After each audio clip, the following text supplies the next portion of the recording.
Hello my dear student. तो कैसे हैं आप लोग? उम्मीद करता हूँ अच्छे होंगे। तो चलिए, मैं हूँ गणेश कसौधन और गुप्ता सर क्लासेज में आज आपके लिए लाए हैं क्लास 12 का फिजिक्स का चैप्टर नंबर 1 वैद्युत क्षेत्र और कूलाम के नियम का लेक्चर नंबर 2। इसके पहले वाले लेक्चर में हम आवेश को परिभाषित किए थे, आवेश के गुण को बताए थे। आज हम इस लेक्चर में धनात्मक और ऋणात्मक आवेश वाहकों की परिकल्पना को पढ़ाएंगे। आधुनिक परिकल्पना और पुरानी परिकल्पना क्या है, इसके बारे में हम आज डिस्कस करेंगे। लेकिन इससे पहले हम थोड़ा आवेश का द्रव्यमान से क्या संबंध होता है, क्या रिलेशन होता है, क्या डिफरेंसेस होते हैं, इनके बारे में थोड़ा चर्चा कर लेते हैं। उसके बाद हम अपने टॉपिक की ओर बढ़ते हैं। तो चलिए देखते हैं आवेश और द्रव्यमान का तुलनात्मक अध्ययन। आवेश, द्रव्यमान। कहते हैं कि कोई भी ऐसा आवेश नहीं है जो बिना द्रव्यमान के हो सकता है।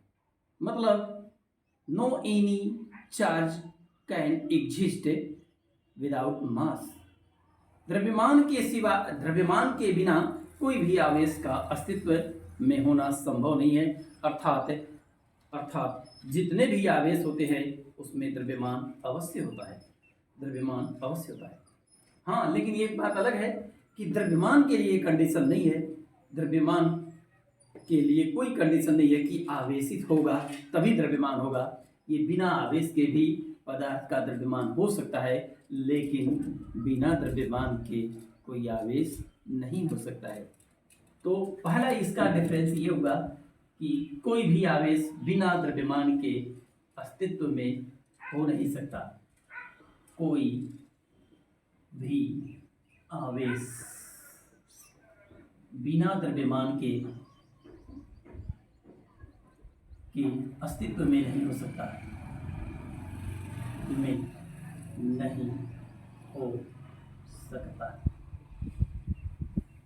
परंतु द्रव्यमान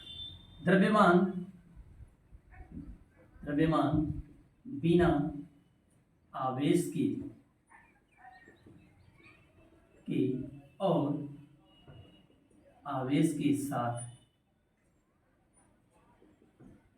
के साथ दोनों रूपों में अस्तित्व में हो सकता है,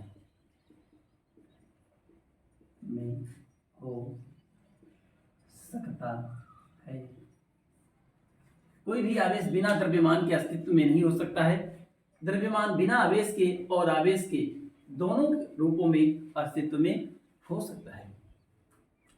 गतिमान आवेश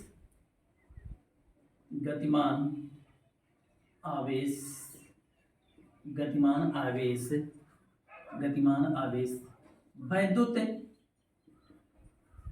व चुंबकीय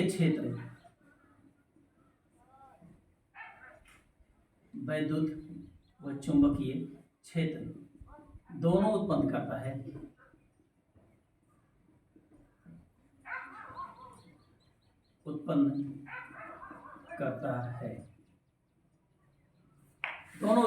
है। परंतु गतिमान वस्तु का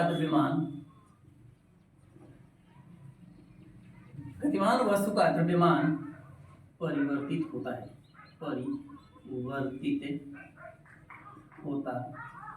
है।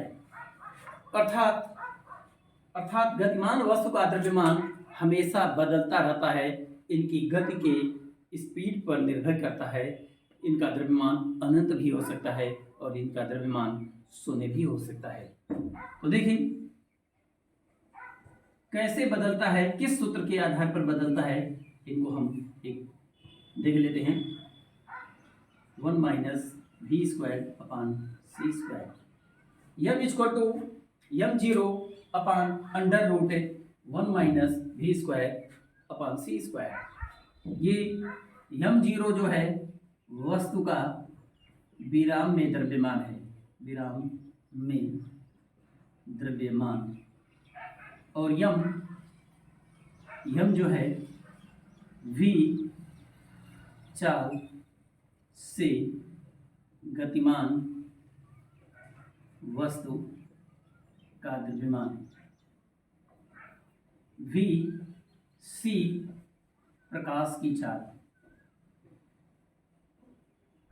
प्रकाश की चाल। तो इस फार्मूले से क्लियर है कि ये वस्तु का वेग है, स्पीड है, और ये प्रकाश की चाल है। वस्तु का स्पीड जो होता है, वस्तु का स्पीड जो होता है बहुत कम ही कंडीशन होगा कि प्रकाश की चाल की स्पीड के बराबर हो पाए। अर्थात इसका स्पीड जो होता है, इसका वेग जो होता है, इसके वेग से हमेशा कम आएगा, और जब कम आएगा तो ये पूरी वैल्यू 1 से कम आएगी, और 1 से कम आने का मतलब है कि 1 माइनस इससे कम करेंगे तो नीचे कुछ बचेगा, और इससे डिवाइड करेंगे तो इसका पूरा मान क्या हो जाएगा, कम हो जाएगा। अर्थात गतिमान वस्तु का द्रव्यमान कम होता है, गतिमान वस्तु का द्रव्यमान कम होता है। हाँ, ऐसा भी हो सकता है कि वस्तु का द्रव्यमान प्रकाश के वेग के बराबर हो, वस्तु का वेग प्रकाश के वेग के बराबर हो जाए। तो जब ऐसा कंडीशन हो जाएगा तो ये v²/c² = 1 और 1 - 1 = 0, और 0 से डिवाइड करेंगे इनफाइनाइट आ जाएगा, तो वस्तु का द्रव्यमान अनंत हो जाएगा। अर्थात वस्तु का द्रव्यमान गतिमान होने पर परिवर्तित हो जाता है। चलिए कुछ और अंतर देख लेते हैं, हम आगे अपनी टॉपिक की ओर बढ़ेंगे। तीसरा अंतर है कि आवेश 2 प्रकार का होता है,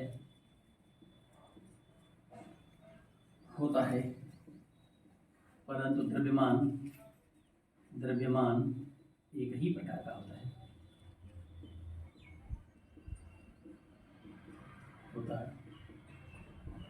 द्रव्यमान एक ही प्रकार का होता है, आवेश 2 प्रकार का होता है। और भी कुछ अंतर देख लेते हैं। चौथा अंतर देखें,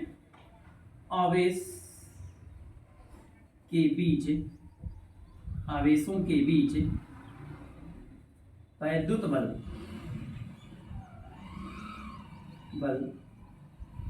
कार्यरत होता है, जबकि 2 द्रव्यमानों के बीच गुरुत्व बल कार्यरत होता है। द्रव्यमानों के बीच गुरुत्व बल कार्यरत होता है और आवेशों के बीच वैद्युत बल कार्यरत होता है। हम आवेश और द्रव्यमान के डिफरेंस को यहीं पर रोकते हैं, क्योंकि हमारा टॉपिक कुछ और है। इस पर ज़्यादा देर रुकने की ज़रूरत नहीं है, क्योंकि इंटरमीडिएट में इस पर रुका नहीं जाता है, इंटरमीडिएट के सिलेबस से थोड़ा ऊपर है। तो हम चलते हैं अब नेक्स्ट टॉपिक की ओर, धन और ऋण आवेश वाहकों की परिकल्पना, या धनात्मक और ऋणात्मक आवेश वाहकों की परिकल्पना पर।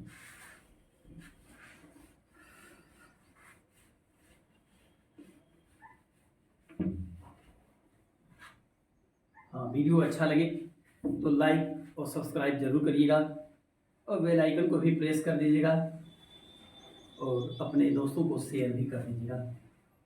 तो चलिए हम आगे चलते हैं। धन और ऋण आवेश वाहकों की परिकल्पना। Hypothesis for the carrier of positive and negative charges। धन और ऋण आवेश वाहकों की परिकल्पना। इस परिकल्पना में हम सबसे पहले तो ये देखेंगे कि अगर किसी वस्तु को रगड़ देने पर और वे आवेशित हो जाते हैं और वे एक दूसरे को आकर्षित करने लगते हैं अथवा प्रतिकर्षित करने लगते हैं, तो इस बात से एक अनुमान मिलता है। हाँ, एक अनुमान क्या मिलता है? सबसे पहले तो ये जान लें कि कोई भी पदार्थ कणों से मिलकर बना होता है, छोटे छोटे कणों से मिलकर के बना होता है। अर्थात ये कण जो होते हैं 2 प्रकार के होते होंगे, क्यों? एक धन आवेशित और एक ऋण आवेशित। क्योंकि पदार्थ आवेशित हो चुका है, धन आवेशित हो चुका है अथवा ऋण आवेशित हो चुका है, अर्थात उनके कण आवेशित अथवा ऋण आवेशित हो चुके हैं, अर्थात उनके कण आवेशित अथवा धन आवेशित अथवा ऋण आवेशित हो चुके हैं। मान लेते हैं कि ये कोई पदार्थ है, शीशे का, कांच का राड है, कांच का राड। इसके बारे में हमें क्या पता है, ये छोटे छोटे कणों से मिलकर के बना होगा, कणों से मिलकर बना होता है, कणों से मिलकर के बना होता है। उसके बाद हम क्या करते हैं, एक रेशम लेते हैं और इसे रगड़ते हैं, रेशम लेते हैं और इसे रगड़ते हैं और रगड़ते हैं तो ये देखते हैं क्या हो जाता है, आवेशित हो जाता है,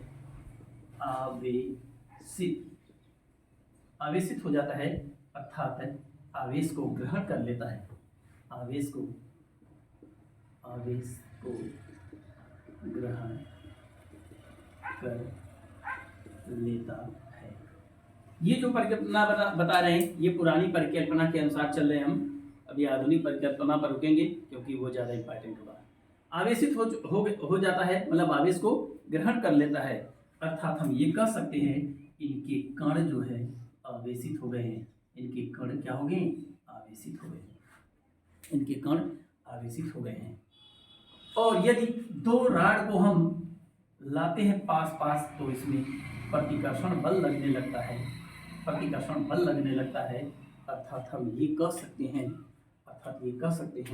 कि इनके आवेशित कणों के बीच प्रतिकर्षण बल लगने लगा, इसीलिए ये दूर हट रहे हैं। अब यही बात ये हुआ कि जब इस कांच में आवेशित कणों की विपरीत आवेशित कणों के दो प्रकार के आवेश होते हैं, ये तो हम पहले जान चुके हैं। अगर दोनों प्रकार के आवेशों की संख्या, दोनों प्रकार के आवेशित कणों की संख्या अगर इस कांच में समान रहेगा तो समझ लेंगे कि ये पदार्थ उदासीन है। मतलब अगर इसमें पहले रगड़ने के पहले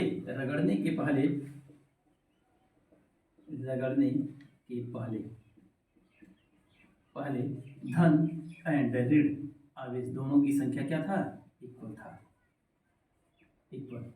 तो जब इक्वल था तो इस पर कोई आवेश नहीं था, धन और ऋण आवेशित कणों की संख्या इक्वल थी, इसलिए इस पर कोई आवेश नहीं था और इस पर भी कोई आवेश नहीं था। लेकिन जब ये पता चला कि ये कणों से ही मिलकर के बने होते हैं और ये कण ये आवेशित हो गए, अर्थात इनके कण आवेशित हो गए, और इनके कण जब आवेशित हो गए तो कौन सा आवेश ग्रहण किया, पहली बात तो ये कि तब ये पता चला कि यह धन आवेशित हो चुका है। अथवा अवनुष की क्षण लेते हैं तो अवनुष की क्षण को हमने कहा कि यह ऋण आवेशित हो गया है और इसको कह दिए धन आवेशित हो गया है। तो इसके धनावेशित और इसके ऋण आवेशित होने के पीछे का पुरानी परिकल्पना के आधार पर देखा जाए तो सबसे बड़ा कारण ये होता है कि ये जो कण होते हैं धनावेशित और ऋण आवेशित, इन्हीं की संख्या में अब अंतर हो चुका, अब इक्वल नहीं रह गए। या तो इसमें धन आवेश के कणों की संख्या हो गई तब ये धनावेशित हो गया, और इसमें धन आवेश के कणों की संख्या या तो कम हो गई तब ये ऋण आवेशित हो गया, ऐसा ये माना गया। तो ये पुरानी परिकल्पना के अनुसार बताया गया कि कोई भी पदार्थ आवेशित होता है, तभी होता है आवेशित जब उस पदार्थ से कुछ धन आवेश बाहर निकल जाते हैं अथवा उसमें कुछ धन आवेश के कण अंदर चले जाते हैं। धन आवेशित कण अंदर चले जाएंगे तो पदार्थ धन आवेशित हो जाएगा, और धन आवेशित कण बाहर निकाल लिए जाएंगे तो पदार्थ ऋण आवेशित हो जाता है। परंतु जब ऐसा नहीं होता है, न तो धन आवेशित कण अंदर जाता है न तो धन आवेशित कण बाहर निकलता है, तो वो पदार्थ उदासीन रहता है, तो ये रहा पुरानी परिकल्पना। पुरानी परिकल्पना में मात्र इतनी बात जानना है कि सभी पदार्थ छोटे छोटे कणों से मिलकर के बने हैं। अगर दो पदार्थ एक दूसरे को आकर्षित अथवा प्रतिकर्षित कर रहे हैं, सुनेंगे फिर से, सभी पदार्थ छोटे छोटे कणों से मिलकर के बने होते हैं, और यदि दो पदार्थ एक दूसरे को आकर्षित अथवा प्रतिकर्षित कर रहे हैं, इसका मतलब है कि वह पदार्थ आवेशित हो चुका है, अर्थात ये हम कह सकते हैं कि उनके कण आवेशित हो गए हैं, यदि ये आवेशित कणों की संख्या दोनों प्रकार के आवेशित कणों की संख्या समान होती है तो पदार्थ उदासीन रहता है, और जब अंतर हो जाता है तो यही आवेशित हो जाता है, धनावेशित अथवा ऋणावेशित। तो चलते हैं हम आधुनिक संकल्पना की ओर बढ़ते हैं। आधुनिक संकल्पना, धन और ऋण आवेश की आधुनिक संकल्पना। आधुनिक संकल्पना मतलब इलेक्ट्रॉन सिद्धांत। इलेक्ट्रॉन सिद्धांत, इलेक्ट्रॉन सिद्धांत। धन और ऋण आवेश वाहकों का इलेक्ट्रॉन सिद्धांत, अर्थात इस सिद्धांत में यह बताया जाएगा कि इलेक्ट्रॉन की अधिकता के कारण कौन आवेश उत्पन्न होगा और इलेक्ट्रॉन की कमी के कारण कौन सा आवेश उत्पन्न होगा। मतलब आवेशित होने का जो मुख्य कारण बताया जाएगा वो इलेक्ट्रॉन ही बताया जाएगा इस सिद्धांत में। ये आधुनिक सिद्धांत है। इस सिद्धांत के अनुसार हम सबसे पहले तो ये कहते हैं कि सभी पदार्थ जो होते हैं छोटे छोटे कणों से मिलकर के बना होता है, और इन कणों को हम कहते हैं परमाणु। क्या कहते हैं? परमाणु। और परमाणु के आकार के बारे में जानते हैं तो इनका आकार होता है गोल। और इनके आंतरिक संरचना के बारे में देखा जाए तो बीच में भारी नाभिक होता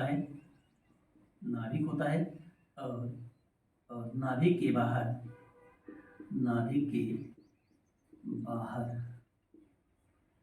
विभिन्न आवेश होते हैं।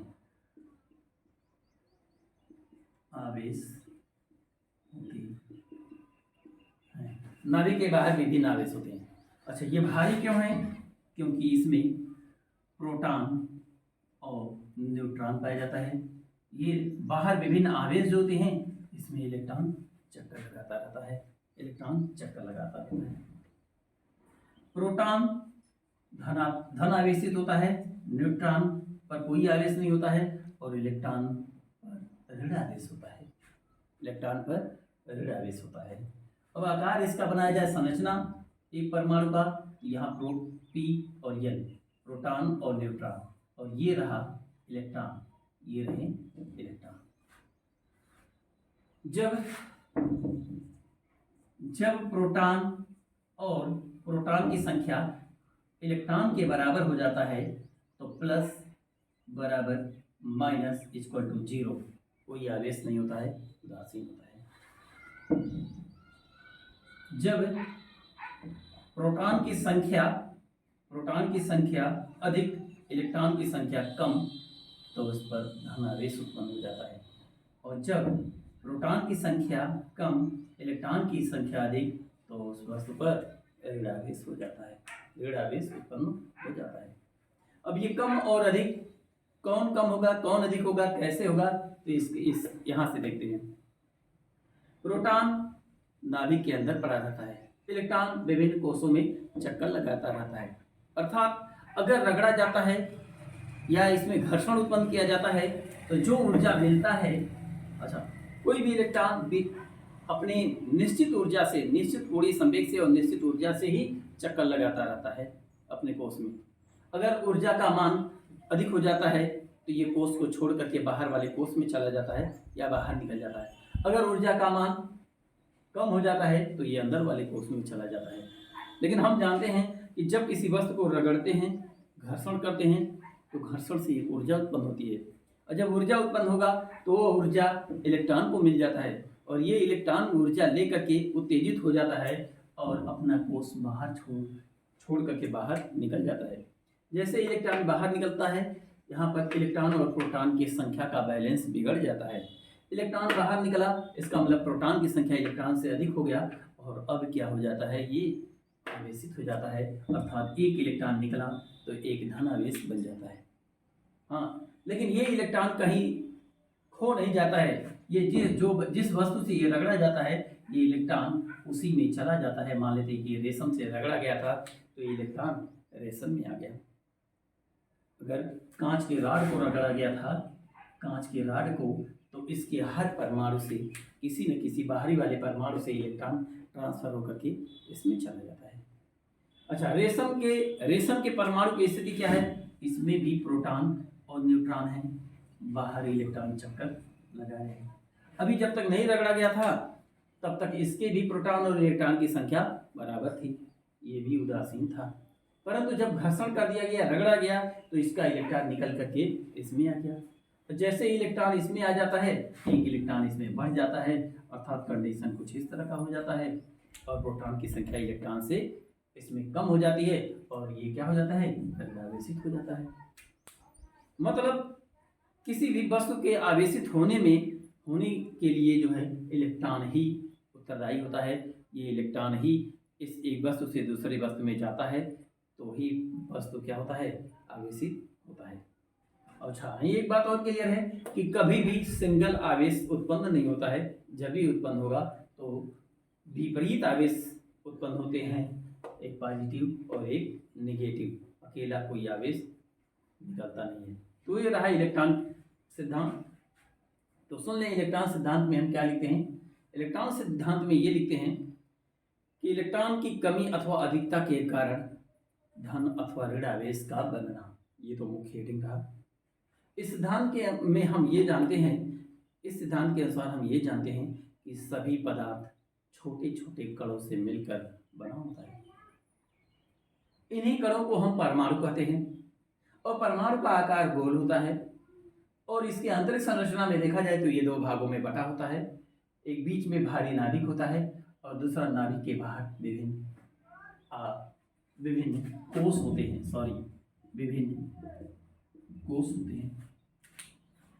विभिन्न कोष होते हैं।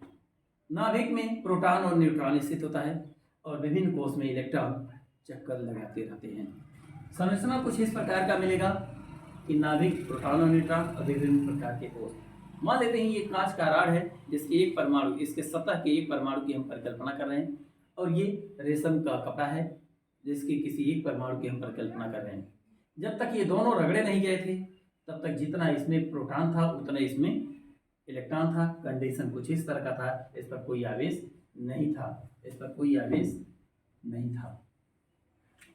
उदासीन थे। और कंडीशन ये इसमें भी उसी तरह का था कि ये भी जब तक रगड़ा नहीं गया था प्रोटॉन और इलेक्ट्रॉन की संख्या बराबर थी और ये उदासीन थे। परंतु जब रगड़ा गया तो रगड़ने के कारण घर्षण हुआ और घर्षण के कारण ऊर्जा उत्पन्न हुई। और हमें ये पता है कि जो भी इलेक्ट्रॉन किसी कोष में चक्कर लगाता है वो अपनी फिक्स एनर्जी के साथ लगाता है और एक निश्चित कोणीय संवेग से चक्कर लगाता रहता है। जब इसको ऊर्जा बढ़ जाती है तो ये कोष को बाहर छोड़ देता है और ऊर्जा कम होती है तो अंदर वाले कोष में ये चला जाता है। तो कंडीशन कुछ इसी प्रकार का हुआ। जब रगड़ा गया, रगड़ने के कारण, घर्षण के कारण इसमें ऊर्जा उत्पन्न हुई और ये ऊर्जा के कारण ये इलेक्ट्रॉन उत्तेजित हो जाता है और यहाँ से निकल करके इसमें आ जाता है। इलेक्ट्रॉन और प्रोटॉन की संख्या का बैलेंस बिगड़ जाता है और इस पर धन आवेश और इस पर ऋण आवेश उत्पन्न हो जाता है। ये रहा इलेक्ट्रॉन सिद्धांत आवेश की। तो अगले टॉपिक पर हम मूव करते हैं। अगले टॉपिक होगा आवेश का संरक्षण। आवेश का संरक्षण देखिए क्या होता है, कंजर्वेशन ऑफ चार्जेज। ये हल्के फुल्के टॉपिक है, केवल इसमें इलेक्ट्रॉन सिद्धांत थोड़ा इंपॉर्टेंट है। आवेश का संरक्षण, आवेश संरक्षण,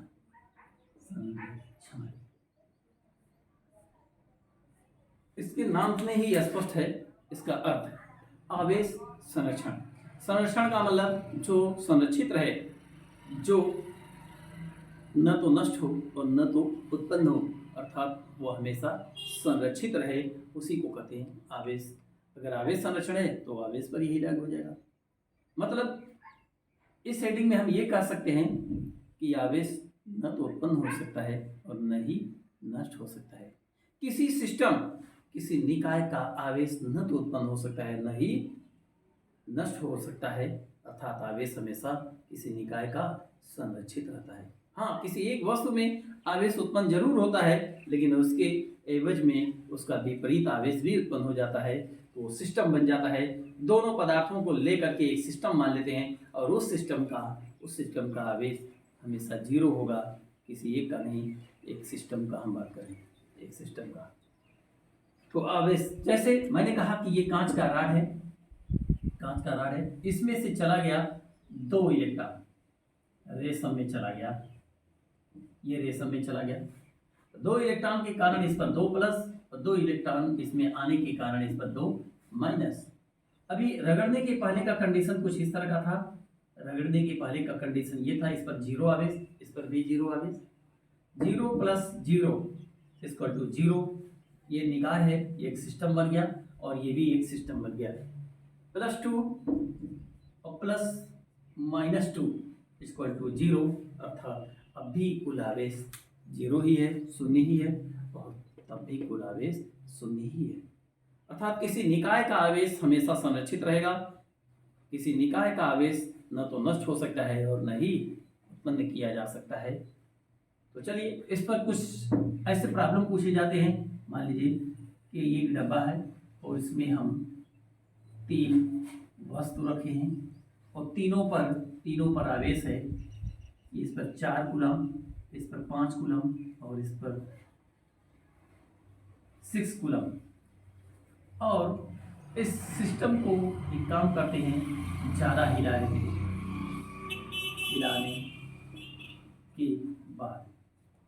के बाद ये ए, ये बी और ये सी। ए में हो गया 8 कूलम और बी में हो गया 3 कूलम और सी में कितना कूलम होगा ये पता करना होगा। A B C. आवेश संरक्षण करता है, किसी निकाय का आवेश हमेशा संरक्षित रहता है। अर्थात इसमें पहले कुल आवेश देख लिया जाए। 4 + 5 + 6 इक्वल टू 5 4 9 6 15 15 कूलम। और इसमें देख लिया जाए कुल आवेश 8 + 3 + C। इसका हो जाएगा जितना ये आवेश हुआ है उतना आवेश ये भी होगा, तो equal to 15। C equal to हो गया 15 - 11 इक्वल टू 4 कूलम। C का 4 कूलम का आवेश उत्पन्न हो जाएगा हिलाने के बाद, अगर ऐसा हो रहा है, क्योंकि किसी निकाय का आवेश हमेशा संरक्षित रहता है। निकाय के आवेश को न तो उत्पन्न किया जाएगा और न ही नष्ट किया जा सकता है। चलिए आज के लिए बस इतना ही। इसके बाद नेक्स्ट डे हम आवेश की कहानी को और आगे बढ़ाएंगे। तब तक के लिए बाय बाय, धन्यवाद।